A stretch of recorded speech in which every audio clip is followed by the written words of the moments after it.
ونستعينه ونستغفره ونؤمن به ونتوكل عليه ونعوذ بالله من شرور أنفسنا ومن سيئات أعمالنا من يهده الله فلا مضل له ومن يضلله فلا هادي له ونشهد أن سيدنا ومولانا محمدا عبده ورسوله أما بعد فأعوذ بالله من الشيطان الرجيم بسم الله الرحمن الرحيم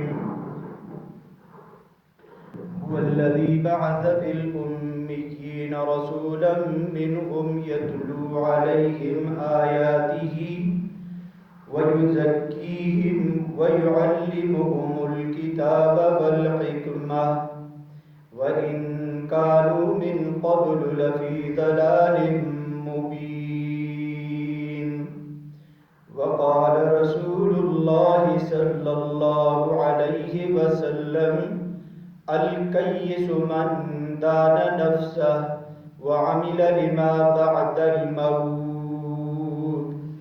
والعاجز من أتبع نفسه وهواه وتمنى على الله أو كما قال رسول الله صلى الله عليه وسلم صدق الله وصدق رسوله النبي الكريم ونحن على ذلك لمن الشاهدين والشاكرين والحمد لله رب العالمين هو الذي بعث في الأميين رسولا اللہ وہ ذات ہے جس نے ان پڑھوں میں رسول کو بھیجا یتلو علیہم آیاتہ ویزکیہم وہ نبی ان کے سامنے کتاب قرآن کی تلاوت کرتا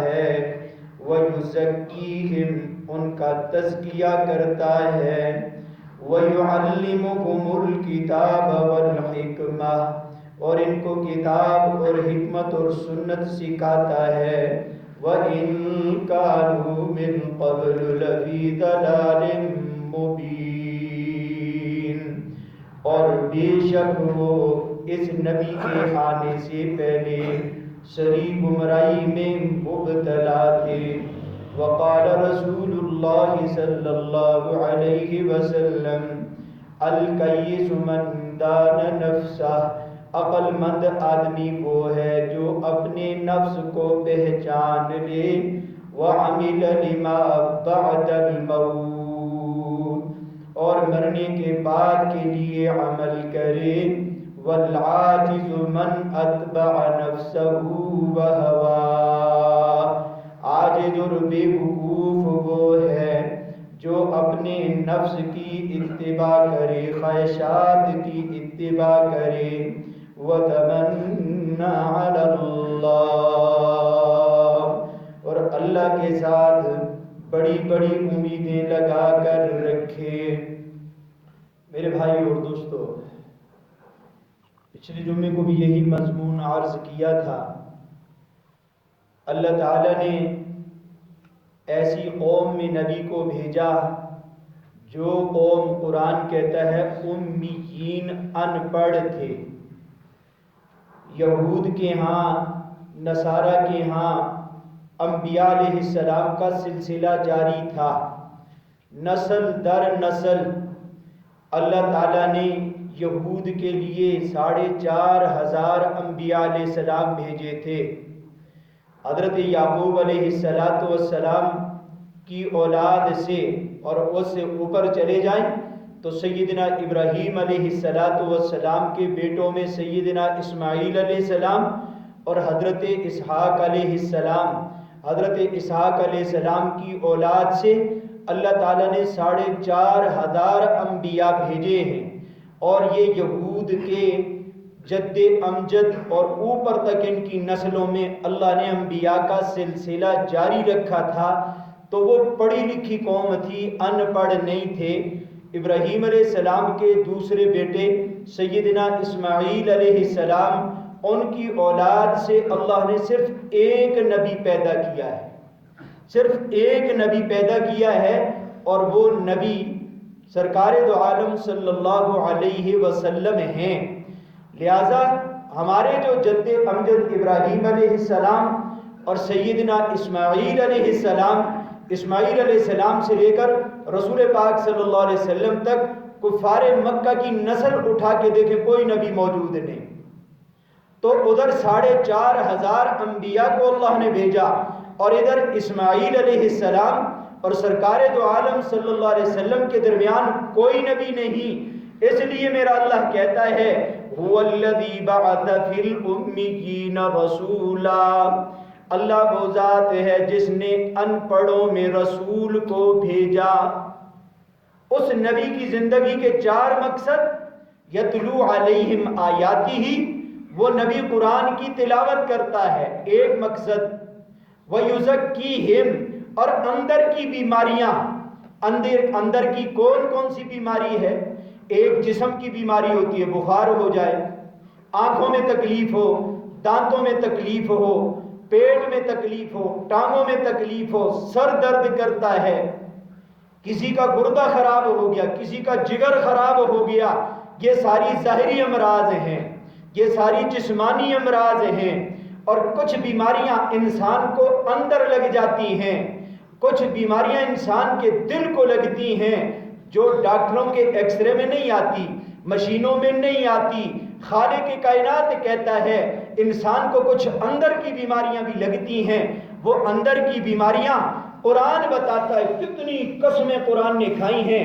والعادیات ضبحا فالموریات قدحا فالمغیرات صبحا فأثرن به نقعا فوسطن به جمعا ان الانسان لربه لکنود۔ اللہ نے گھوڑوں کی 4 قسمیں کھائیں، کہا انسان کو ناشکری کی بیماری لگ جاتی ہے۔ یہ ناشکری ایک بیماری ہے، قرآن کہتا ہے۔ نہ میں اس کو بیماری سمجھتا ہوں، نہ آپ سمجھتے ہیں۔ خالق کائنات جو میرا اور آپ کا پیدا کرنے والا ہے، اس کو قسموں کی ضرورت نہیں، وہ یہ کہتا ہے ان الانسان لربہ لکنود، بے شک انسان کو ناشکری کی بیماری لگی ہوئی ہے، لگ جاتی ہے۔ کھائے اللہ کا، پیے اللہ کا، بیوی اللہ نے دی ہے، بچے اللہ نے دیے ہیں، عہدہ اللہ نے دیا ہے، عزت اللہ نے دی ہے، لیکن اس کے باوجود ان الانسان لربہ لکنود، یہ دل کی بیماری ہے ناشکری۔ تو ناشکری دل کی بیماری، کینہ دل کی بیماری، حسد دل کی بیماری، عداوت دل کی بیماری، شرک یہ دل کی بیماری، کفر یہ دل کی بیماری، یہ انسان کو اندر سے بیماریاں لگتی ہیں۔ اور اگر مجھے بیماری ہونا، پیٹ خراب ہو، دل کا مسئلہ ہو، اور پھر خصوصاً اگر اللہ ہم سب کی حفاظت کرے، اگر کینسر اور ایڈز جیسی بیماری لگ جائے تو پھر ہم گھر بھی بیچ دیتے ہیں، گاڑی بھی بیچ دیتے ہیں، قرضہ بھی لیتے ہیں، جسمانی بیماری کا علاج کراتے ہیں، لیکن اس بیماری کو ہم بیماری سمجھتے ہیں۔ لیکن خالق کائنات کہتا ہے انسان کو ایک بیماری اندر سے لگ جاتی ہے، وہ بیماری کفر کی ہے، شرک کی ہے، بدعات کی ہے، ناشکری کی ہے، حسد کی ہے، کینے کی ہے۔ مسلمان اس کا علاج نہیں کراتا، حالانکہ جسمانی بیماری کا تعلق زندگی کے ساتھ ہے۔ انسان مر گیا، بیماری گئی، انسان گیا، بیماری ختم، لیکن جو روحانی بیماریاں لگی ہوئی ہیں اس کا تعلق دنیا کے ساتھ نہیں، اس کا تعلق مرنے کے بعد کے ساتھ بھی ہے۔ اسی پر تو فیصلے ہوں گے، اسی پر تو فیصلے ہوں گے کہ اندر کی بیماری کا علاج کیا تھا کہ نہیں، کسی اللہ والے کے ہاتھ میں اپنا ہاتھ دیا تھا کہ نہیں، کہ حضرت میں اندر اندر سے کڑتا رہتا ہوں۔ دنیا کی محبت آخرت کی محبت پر غالب ہے، دنیا والے اعمال آخرت والے اعمال پر غالب ہیں۔ کبھی کسی کے ہاتھ میں ہاتھ دیا ہے؟ نماز پڑھ لینا زیادہ سے زیادہ، میں نے یہی دینداری سمجھی ہوئی ہے، بس نماز پڑھ لی، اس سے اوپر کا درجہ ہو گیا، قرآن کی تلاوت بھی کر لیتا ہے، کوئی تھوڑا سا اس سے اوپر کا درجہ ہو، کوئی تھوڑی بہت تسبیحات بھی کر لیتا ہے، اللہ نے کچھ اور توفیق دی، مال بھی ہے، زکوٰۃ بھی دے دیتا ہے، کئی مسجد مدرسے کا سلسلہ اللہ وہ بھی توفیق دے دیتا ہے، لیکن اندر کی بیماریوں کے لیے کبھی بھی کسی حکیم کے پاس نہیں گئے، کسی ڈاکٹر کے پاس، کسی اللہ والے کی جوتیاں سیدھی نہیں کی کہ میرے اندر کی بیماریاں ہیں، ان کا علاج کیا ہوگا، اندر کی بیماریاں ہیں، یہ اندر کی بیماریاں کیسے دور ہوں گی؟ تو نبی کی زندگی کا دوسرا مقصد وَيُزَكِّيهِمْ يَتْلُو عَلَيْهِمْ آیَاتِهِ، قرآن کی تلاوت کرنا نبی کی زندگی کا مقصد، وَيُزَكِّيهِمْ، لوگوں کو اندر کی بیماریاں جو کفر میں مبتلا ہے، ناشکری میں مبتلا ہے، بدعات میں مبتلا ہیں، جو کینے میں مبتلا ہے، جو دشمنیوں میں مبتلا ہیں، نبی نے رخ بدل دیا، نبی نے آ کے رخ بدلا۔ اور میں نے پہلے بھی کسی ایک جمعے میں عرض کیا تھا، نبی علیہ السلام کے زمانے میں یہ اتنے لمبے چوڑے وظیفے کرنے کی ضرورت نہیں ہوتی تھی، اندر کے دل کو پاک کرنے کے لیے اور باطنی امراض کو دور کرنے کے لیے صحابہ نے لمبے چوڑے وظائف نہیں کیے، سرکار دو عالم صلی اللہ علیہ وسلم کا چہرہ اطہر دیکھنا ہی دل کی صفائی کے لیے کافی تھا۔ رسول پاک علیہ السلام کی مجلس میں بیٹھتے ہی دلوں کی صفائی ہو جاتی تھی، حضور کے چہرے پر نظر پڑی، اندر کی باطنی امراض کی صفائی ہو جاتی تھی۔ لیکن ہم تو نبی علیہ السلام کے زمانے سے بہت دور ہو گئے، اس کے لیے پھر علماء کے اور سالکین کے حوالے اپنے آپ کو کریں، اللہ والوں کے حوالے کریں کہ یہ بیماری ہے بھائی، اس بیماری کا علاج کیا کریں۔ اور ان کی بیماریوں میں جو علاج ہوتا ہے نا، وہ پھر ایسے نہیں ہوتا، جس کے اندر تکبر ہوتا ہے وہ اللہ والوں کے ساتھ نہیں جڑ سکتا۔ ایک واقعہ عرض کرتا ہوں، مفتی حسن صاحب رحمۃ اللہ علیہ، جنہوں نے جامعہ اشرفیہ لاہور بنایا، جامعہ اشرفیہ لاہور کے جو بانی تھے اور دارالعلوم دیوبند کے مفتی تھے، مفتی اعظم دارالعلوم دیوبند، دیوبند سے چل کر تھانہ بھون گئے حضرت تھانوی رحمۃ اللہ علیہ کے پاس۔ حضرت تھانوی سے عرض کیا کہ حضرت قرآن بھی پڑھاتا ہوں، حدیث بھی پڑھاتا ہوں، فقہ بھی پڑھاتا ہوں، لیکن اندر بڑا کمزور ہے۔ یہ کون کہہ رہا؟ دارالعلوم دیوبند، ہندوستان کا سب سے بڑا مفتی اللہ والے کے پاس گیا ہے، طویل سفر کر کے گیا۔ تو حضرت تھانوی رحمۃ اللہ علیہ نے ٹرخا دیا، کہا آپ تو مفتی اعظم ہندوستان ہیں، آپ تو بخاری پڑھائیں، آپ تو شامی جیسی عبارات پڑھائیں، تو آپ کو اس لائن کی ضرورت نہیں، آپ بس اپنا سلسلہ جاری رکھیں، مدرسے کی طلباء کی محنت اور تربیت میں اپنا وقت صرف کریں۔ خیر، حضرت تھانوی نے ان کو واپس بھیج دیا۔ پھر ایک موقع پر پھر گئے کہ حضرت میرے باطن کے اندر کچھ بیماریاں ہیں، ان بیماریوں کا علاج کروانے آیا ہوں۔ فرمایا آپ کو کیا ضرورت، آپ تو مفتی اعظم ہندوستان ہیں۔ دوسری دفعہ واپس، تیسری دفعہ انہوں نے کہا اب تو کچھ بھی ہو جائے تھانوی صاحب سے کہوں گا مجھے بیعت کرو، مجھے اذکار بتاؤ۔ حضرت تھانوی کے پاس تیسری مرتبہ گئے، اور جانے والا کون؟ مفتی اعظم ہندوستان، مفتی اعظم ہندوستان۔ ہمارے تبلیغ کے جو ذمہ دار حاجی عبدالوہاب صاحب رحمۃ اللہ علیہ، وہ فرمایا کرتے تھے پاکستان کے اندر آدھا مفتی ہے، آدھا مفتی ہے، اور وہ آدھا مفتی یہی مفتی حسن صاحب کے بارے میں فرمایا کرتے تھے یہ پاکستان کا آدھا مفتی ہے۔ تو بہرحال تیسری دفعہ جو حضرت تھانوی کے پاس گئے، کہا حضرت اس دفعہ جو ہے نا کام نہیں چلے گا، آپ کو بیعت کرنی ہوگی، میں اپنا ہاتھ آپ کے ہاتھ میں دینے آیا ہوں۔ تو تھانوی صاحب نے فرمایا میں یہ عرض کر رہا تھا جو اپنے آپ کو اللہ والوں کے حوالے کرے گا متکبر قسم کا آدمی نہیں چل سکتا۔ وہ پہلی بیماری کا علاج کرتے ہیں، تکبر بھی اندر کی بیماری، کفر بھی، شرک بھی، حسد بھی، کینہ بھی، ناشکری بھی۔ تو حضرت تھانوی رحمۃ اللہ علیہ نے فرمایا چلو بھائی ٹھیک ہے، لیکن اس کے لیے آپ کو 3 کام کرنے ہوں گے۔ کہا حضرت وہ کون سا ہے؟ بس صرف میں ایک بتاتا ہوں۔ انہوں نے فرمایا سب سے پہلا کام یہ ہے، جب آپ تھانہ بھون سے آپ دیوبند جائیں گے، آپ نے 15 دن ہر نماز الگ مسجد کے اندر پڑھنی ہے۔ 75 مسجدوں کے اندر آپ نے نماز پڑھنی ہے۔ 15 دن ہر فرض نماز الگ مسجد میں پڑھنے کے بعد جوں ہی امام سلام پھیرے، آپ نے مجمع کے سامنے کھڑے ہو جانا ہے اور آپ نے یہ کہنا ہے مفتی حسن کو ناشکری کی بیماری ہے، تکبر کی بیماری ہے، آپ سارے میرے لیے دعا کریں اللہ اس تکبر کی بیماری کو دور کر دے۔ اب مفتی اعظم ہے ادھر، فتویٰ ان کا چلتا ہے، ٹھپے ان کے چلتے ہیں۔ حضرت تھانوی نے پہلا کہا جاؤ 15 دن ہر نماز الگ مسجد کے اندر پڑھ کے یہ اعلان کرنا ہے۔ کہا حضرت ٹھیک ہے، 2 چیزیں اور شرط لگائی تھی۔ تو خیر 15 دن الگ الگ مسجدوں میں، اب اتنا بڑا آدمی ہے اور مجمع میں کھڑے ہو کے کہتا ہے ارے بھائی مفتی حسن کو تکبر کی بیماری ہے، آپ اللہ سے دعا کریں اللہ میری بیماری کو دور کر دے۔ اور جب یہ 15 دن کے بعد یہ عمل کرنے کے بعد دے، پھر تھانوی صاحب نے کہا اب ہماری جوتیاں سیدھی کرنی پڑے۔ تو بہرحال میں نے قرآن کی آیت تلاوت کی ہے، هو الذی بعث فی الامیین رسولا منہم یتلو علیہم آیاتہ ویزکیہم۔ نبی کی زندگی کے 4 مقصد۔ پہلا مقصد قرآن کی تلاوت کرنا، دوسرا مقصد باطنی امراض کی اصلاح کرنا۔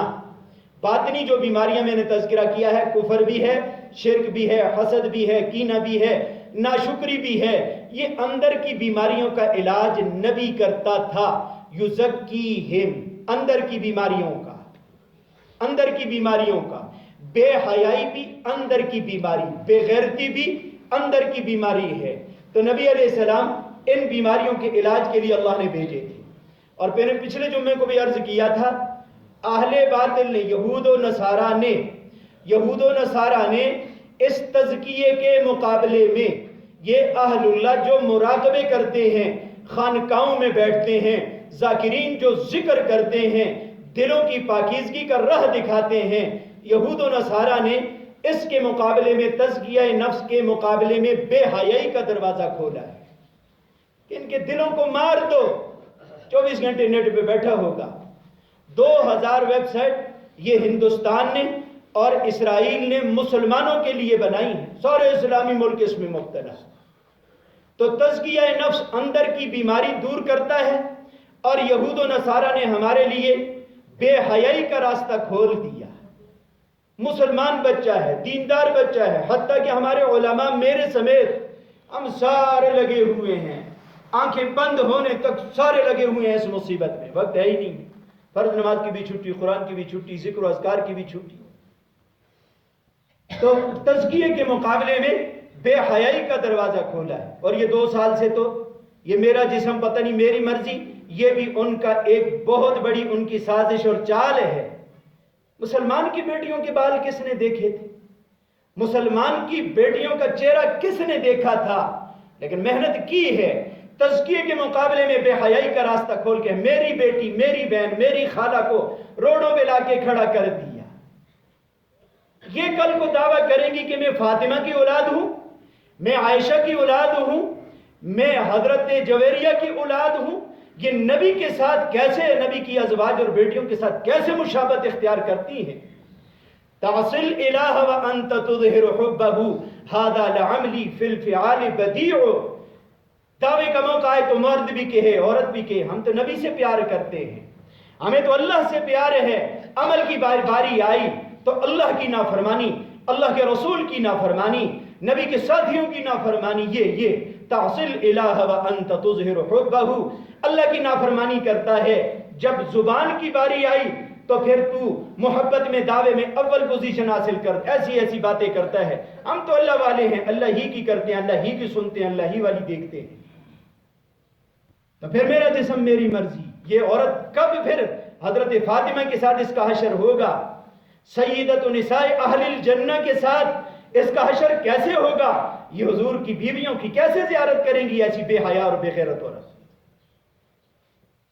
حضرت فاطمہ کے انتقال کا وقت قریب آیا تو رونے لگی۔ نبی کی بیوی حیا غالب تھی، رونے لگی۔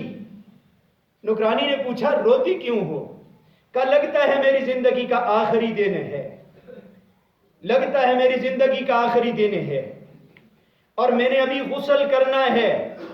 حضرت فاطمہ رضی اللہ عنہا غسل کے لیے گئی، غسل کیا اور غسل کرنے کے بعد نکرانی سے کہہ رہی، آنکھوں میں آنسو ہیں، کہ لگتا ہے میری موت کا وقت قریب آ گیا۔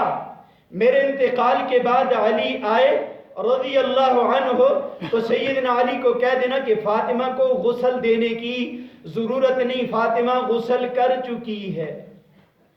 فاطمہ کا غسل ہو گیا اور رو رہی ہیں. وہ نکرانی پوچھتی ہے روتی کیوں ہے؟ کہا زندگی گزر گئی، نبی کی بیٹی کا جسم کسی نے نہیں دیکھا تھا، نبی کی بیٹی کا جسم کسی نے نہیں دیکھا تھا.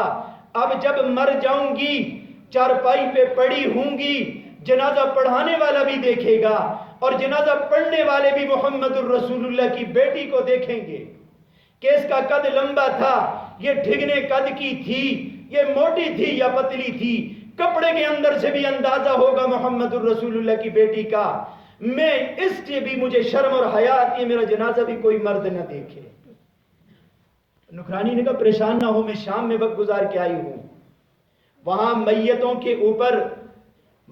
کے اوپر درختوں کی شاخیں کاٹ کر ایسے، یہ جس طرح چارپائی ہوتی ہے یہاں سے اس طرف ادھر سے اس طرف، جس طرح عموماً ہماری چارپائیوں پہ بھی ہوتا ہے، اوپر وہ لکڑی کا ڈال دیتے ہیں، چادر ڈال دیتے ہیں، اندر سے میت نظر نہیں آتا.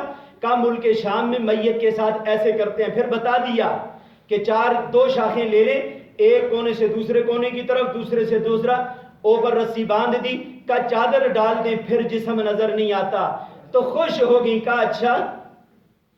اور پھر یہ ایسی شرم و حیا والی، جب پورے صراط پہ اس کے گزرنے کا وقت آئے گا فرشتے اعلان کریں گے اپنی نظروں کو جھکا دو، محمد الرسول اللہ کی بیٹی کے گزرنے کی باری آئی ہے.